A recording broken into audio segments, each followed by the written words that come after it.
আমরা ওস্তাদের মুখে একটা মজার ছোট্ট গল্প শুনছি, কই না ছাত্র জীবনে।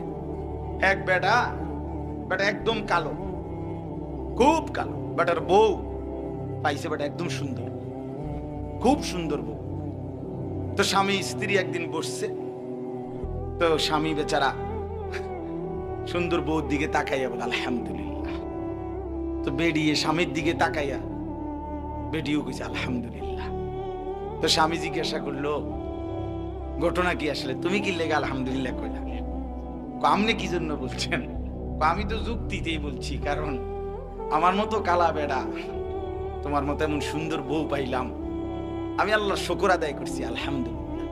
এই জন্য স্ত্রী বলতেছে, স্বামী আপনি তো খুশিতে শুকর করছেন, আলহামদুলিল্লাহ বলছেন, আমিও আপনার দিকে তাকাইয়া আপনার এই কালো চেহারা দেখে আমার আল্লাহকে মনে মনে বলছি, আল্লাহ আপনি তো দিছেন আমারে, আমি সবর করলাম আলহামদুলিল্লাহ।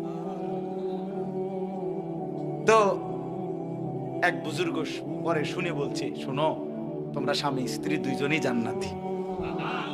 একজন শুকরের কারণে জান্নাতি, আরেকজন কিসের কারণে জান্নাতি? শুকরেও জান্নাত, সবরেও কি